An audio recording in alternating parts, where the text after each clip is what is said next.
रमेश अपनी बारात साइकिल से पैदल ही ले जा रहा था। और शादी है भाई, शादी है, आज मेरे दोस्त की शादी है। अरे चारों तरफ खुशियां मनाओ, मेरे गरीब दोस्त की शादी है। खैर किसी तरह वो लोग बारात लेकर लड़की के घर पहुंचे। लड़की वाले भी गरीब ही थे, उनका कच्चा मकान था, लेकिन कैसे भी करके दोनों की शादी हुई। और अगली सुबह रमेश अपनी पत्नी ममता को साइकिल के आगे वाले डंडे पर बिठाकर अपने घर की तरफ चल दिया। तभी ममता ने उससे पूछा, रमेश जी, ये रास्ता तो स्टेशन की तरफ जाता है, आपका घर यहाँ से बहुत दूर है क्या? हमें ट्रेन से जाना पड़ेगा? नहीं नहीं ममता, बस ये समझ लो स्टेशन के पास ही तुम्हारी ससुराल है। जल्दी से घर चलिए, मुझे अपनी ससुराल देखने का बहुत मन हो रहा है। ममता को अभी तक ये नहीं पता था कि ससुराल देखने के बाद उसकी आंखें फटी की फटी रह जाएंगी। खैर साइकिल चलाते चलाते रमेश ममता को स्टेशन से लगभग 2 किलोमीटर पहले जंगल के बीच एक रेलवे की पटरी पर ले, जहाँ पर एक पुरानी बोगी खड़ी थी। उस बोगी के सामने ही रमेश ने अपनी साइकिल रोक दी। यहाँ जंगल के बीच पटरियों के किनारे साइकिल क्यों रोक दी? सुसु लगी है क्या? नहीं नहीं ममता, ये रेल की बोगी देख रही हो, यही तुम्हारी ससुराल है। ये देखकर ममता हैरान हो गई। आपके आगे पीछे कोई नहीं है ये तो मुझे पता था, लेकिन आपके पास घर भी नहीं है ये नहीं पता था। क्या अभी भी तुम मेरा साथ दोगी ममता? ये कैसी बातें कर रहे हैं आप? मैं तो पहली ऐसी लड़की होंगी जिसकी ससुराल ट्रेन में होगी। अब देखना, इस ट्रेन की बोगी को मैं इतना सजा सवार दूंगी कि किसी महल से कम नहीं लगेगा। अरे वाह, रमेश जी ने तो शादी से पहले ही सारा इंतजाम कर रखा है। इस ट्रेन के ससुराल में बहुत मजा आएगा। ममता ने ट्रेन की बोगी को साफ सुथरा करके इतना अच्छा सजा दिया कि अब वो किसी अच्छे खासे घर से कम नहीं लग रहा था। रमेश जब अंदर आया तो देखकर हैरान हो गया। खैर रात में दोनों की सुहाग रात हुई और सुबह दोनों ही जल्दी उठ गए। ममता, मैं स्टेशन पर साफ सफाई का काम करता हूँ, मैं बीच बीच में यहाँ आता रहूंगा, अपना ख्याल रखना। ठीक है, आप बेफिक्र होकर जाइए, अपना काम कीजिए, शाम को मुझे आपसे कुछ बातें करनी है। रमेश काम पर चला गया। शाम को जब वो घर वापस आया तो ममता ने पहले से ही खाना बना रखा था। ममता, कई महीने बीत गए, ऐसा नजारा मैंने नहीं देखा। मैं जब भी काम से लौटता था तो खुद खाना बनाता था और अकेले ही खाकर सो जाता था।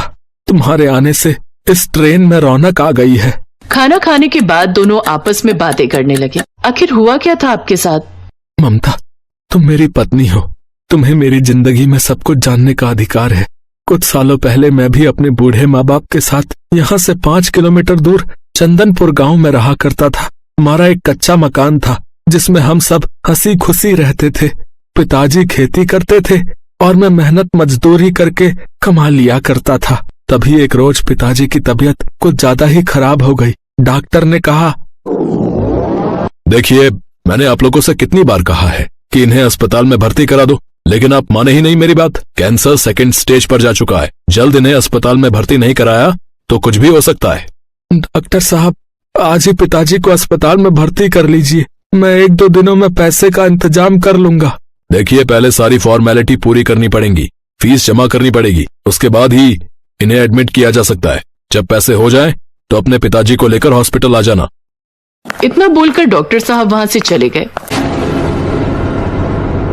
बेटा, तू फालतू में परेशान मत हो, जिसका समय आ जाता है उसे भगवान बुला ही लेता है। परेशान मत हो पिताजी, मैं प्रधान जी से जाकर कुछ मदद मांगता हूँ, मैं आपको कुछ नहीं होने दूंगा।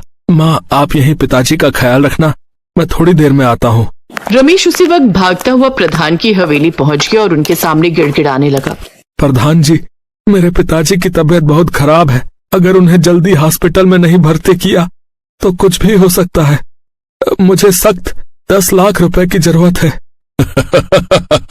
देख रहे हो मुनीम जी, चेहरा देखकर तो ऐसा लगता है कि इसने पूरी जिंदगी में 10 रुपए भी नहीं देखे होंगे और 10 लाख मांग रहा है। भाई, इतनी बड़ी रकम मैं उधार नहीं दे सकता। प्रधान जी, आप मेरा घर खेत सब कुछ गिरवी रख लीजिए, लेकिन मुझे पैसे दे दीजिए, बहुत जरूरी है। मैं तो इसी गांव का हूँ, आप तो मुझे जानते ही हैं, मैं कहाँ भाग जाऊंगा। ठीक है, मैं वकील साहब से बात करके तुम्हें 5 दिन बाद बुलाता हूँ, 5 दिन बाद आकर पैसा ले जाना। प्रधान जी, इतना समय नहीं है, मुझे इसी वक्त पिताजी को भर्ती कराना है।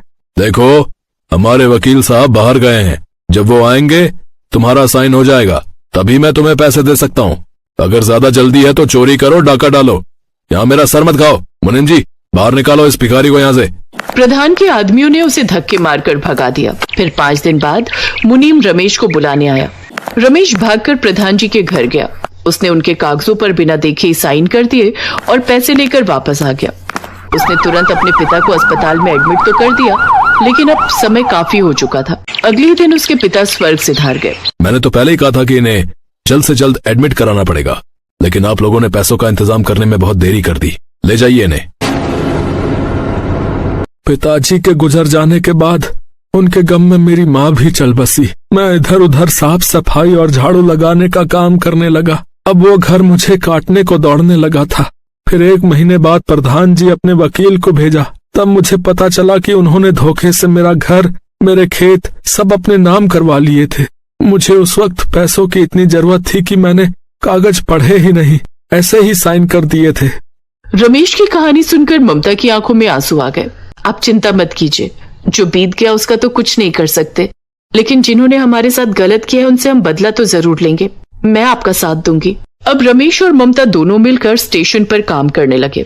ममता चाय और समोसे बेचने लगी। धीरे धीरे कुछ पैसा इकट्ठा करके ममता और रमेश ने ट्रेन की ससुराल से थोड़ी दूर सड़क के किनारे लकड़ी की एक छोटी सी चाय समोसे की टपरी खोल ली। इस रोड पर आप लोगों ने दुकान खोल करना जो है बहुत अच्छा किया। यहाँ दूर दूर तक आसपास कोई दुकान ही नहीं थी। कम से कम हम जैसे राहगीरों को एक सहारा तो मिला।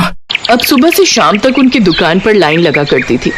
उन्होंने खूब पैसे कमा लिए कुछ ही दिनों में। एक रोज उनकी दुकान पर उसी रोड पर ड्यूटी कर रहा पुलिस वाला आया। आप लोगों को मैंने ट्रेन की बोगी में देखा है। आपका कोई घर-वर नहीं है क्या? ममता और रमेश ने अपनी सारी कहानी उस पुलिस वाले को सुना दी। कहानी जानने के बाद पुलिस वाले ने कहा, कानूनी रूप से तो आपका घर और खेत अब उस प्रधान का ही हो गया है, पर इसमें कानून का ही दिमाग लगाकर मैं आप लोगों की जमीन वापस कराऊंगा। भाभी जी, आपको तो प्रधान ने कभी देखा नहीं होगा। नहीं, मैं कभी उस गांव गई ही नहीं। कल मैं सादी वर्दी में आपके साथ भाभी जी उस प्रधान के घर चलेंगे। रमेश जी, आप दूर खड़े रहना। अगले दिन पुलिस वाला ममता के साथ अपनी कार से प्रधान के घर पहुंचा। प्रधान जी, मैं इन मैडम का मैनेजर हूँ। दरअसल ये इस गांव में एक साबुन की फैक्ट्री डालना चाहती हैं। आपकी परमिशन लेने आया हूँ। अगर आप परमिशन देते हैं तो हम आपको 1 करोड़ रुपए देंगे। अरे ये तो बहुत अच्छी खबर है भाई। फैक्ट्री खुल जाएगी तो हमारे बेरोजगार लौंडों को जो है काम मिल जाएगा है, और हमारा भी कुछ भला हो जाएगा है। मैनेजर, इनसे परमिशन लेटर पर साइन करा लो और इन्हें 1 की जगह 2 करोड़ दे दो। प्रधान को लालच आ गया और उसने बिना पढ़े ही कागजों पर साइन कर दिया। बहुत बहुत धन्यवाद प्रधान जी, आसानी से काम हो गया। मैं हूँ इंस्पेक्टर पांडे। रमेश जी, आ जाइए। तभी रमेश भी वहां आ गया। इस बेचारे का घर और खेत धोखे से अपने नाम कर लिया था ना। आज हमने भी तेरा ही तरीका अपनाया। आज से इन दोनों के खेत और घर इन्हें वापस मिल गए।